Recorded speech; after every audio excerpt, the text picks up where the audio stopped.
દાહોદ જિલ્લામાં આજે ગુજરાત ગૌણ સેવા પસંદગી મંડળ દ્વારા લેવાયેલી રેવન્યુ તલાટીની પ્રિલિમિનરી પરીક્ષા શાંતિપૂર્ણ માહોલમાં સફળતાપૂર્વક પૂર્ણ થવા પામી હતી. દાહોદ તાલુકાની કુલ 30 શાળાઓમાં 304 બ્લોકમાં આ પરીક્ષા યોજવામાં આવી હતી. આ પરીક્ષા માટે કુલ 9,103 ઉમેદવારોએ નોંધણી કરાવી હતી, જેમાંથી 6,966 ઉમેદવારો હાજર રહેવા પામ્યા હતા. દાહોદ જિલ્લા શિક્ષણ વિભાગ અને વહીવટી તંત્ર દ્વારા પરીક્ષા સુગમ અને નિયમબદ્ધ રીતે યોજાય તે માટે ચુસ્ત તૈયારીઓ કરવામાં આવી હતી. પરીક્ષા કેન્દ્રો પર કોઈ ગેરરીતિ ન થાય તે માટે કડક પોલીસ બંદોબસ્ત પણ ગોઠવવામાં આવ્યો હતો. તેના પરિણામે પરીક્ષા શાંતિપૂર્ણ રીતે પૂર્ણ થવા પામી હતી. એક વિદ્યાર્થીએ જણાવ્યું કે પેપર સરળ હતું, પરંતુ 2 પરીક્ષાની પ્રક્રિયા ન હોવી જોઈએ. એક જ પરીક્ષા બાદ નિમણૂક થવી જોઈએ. બીજા એક વિદ્યાર્થીએ કહ્યું કે પેપર થોડું મુશ્કેલ હતું, પરંતુ આવા પેપરથી જ યોગ્ય ઉમેદવારોને તક મળે છે. જો કે દૂરના પરીક્ષા કેન્દ્રોને કારણે કેટલાક વિદ્યાર્થીઓ આવી શક્યા નથી. સ્થાનિક કેન્દ્રોની વ્યવસ્થા થવી જોઈએ.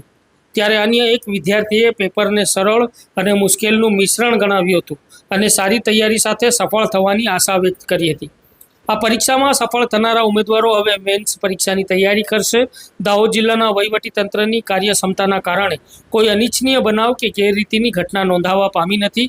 આમ રેવન્યુ તલાટી પ્રિલિમિનરી પરીક્ષા દાહોદ જિલ્લામાં સફળતાપૂર્વક પૂર્ણ થવા પામી છે. ત્યારે આ મામલે પરીક્ષા આપવા આવેલા ઉમેદવારોએ શું જણાવ્યું હતું, સાંભળીએ તેમને. હા સર, મારું નામ છે નીલમ કુમારી સિસોદિયા. મલેકપુરથી આવું છું, લુણાવાડા, મહીસાગર જિલ્લો. સારું હતું એવરેજ આજનું પેપર, પણ જે વિદ્યાર્થીઓની મહેનત છે તો લાગે છે કે જેટલી જગ્યાઓ છે એના કરતાં બહુ બધી સંખ્યામાં છે. એટલે હવે જોઈએ છે, એના પ્રિલિમ એક્ઝામ હતી, આના પછી હજુ પ્રિલિમમાં પાસ થયા પછી એની મેન્સ લેવામાં આવશે.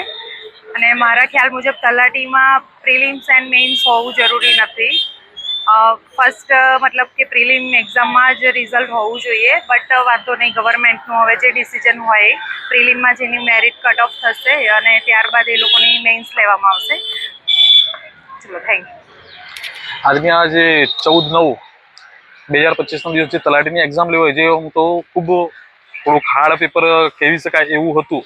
પરંતુ જો આવી પરીક્ષા માટે આ રીતનું પેપર નીકળવું જોઈએ તો જ એક સારા કેન્ડિડેટ આપણને મળી શકે.